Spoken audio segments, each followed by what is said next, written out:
এবার গুরুতর চোট পেয়ে হসপিটালে ভর্তি অভিনেত্রী কৌশানী। বিস্তারিত জানতে ভিডিওটি শেষ পর্যন্ত দেখুন। মোস্তাফিজুর রহমান মানিক পরিচালিত ডার্ক ওয়ার্ল্ড সিনেমার শুটিংয়ের জন্য কয়েকদিন ধরে ঢাকায় অবস্থান করছেন ঢালিউড অভিনেত্রী কৌশানী মুখার্জি। এই সিনেমায় তাকে দেখা যাবে পুলিশ কর্মকর্তার চরিত্রে। সিনেমার শুটিং নিয়ে ব্যস্ত সময় পার করছেন তিনি। সম্প্রতি শুটিং স্পটে বিভিন্ন বিষয় নিয়ে কথা বলেছেন তিনি।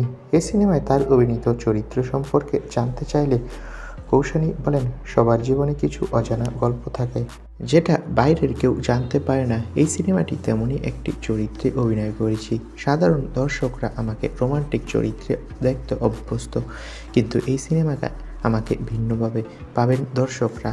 তবে এই সিনেমার শুটিং করতে গিয়েই হঠাৎ করে গুরুতর অসুস্থ হয়ে পড়েছেন এই অভিনেত্রী। গতকাল রাত্রে নাকি ফুড পয়জনিং হয়েছে, আর এজন্য গুরুতর অসুস্থ হয়ে পড়েন। বর্তমানে ঢাকার একটা হসপিটালে ভর্তি কৌশানী মুখার্জি। তার অবস্থা আগের চেয়ে কিছুটা ভালো। ডক্টর জানিয়েছে আজকে বিকেলের মধ্যেই পুরোপুরি সুস্থ হয়ে যাবে কৌশানী মুখার্জি। তো বন্ধুরা, তোমাদের কার কার কৌশানী মুখার্জির অভিনয় ভালো লাগে? কমেন্ট বক্সে তোমাদের মূল্যবান মতামতটি জানিয়ে দাও।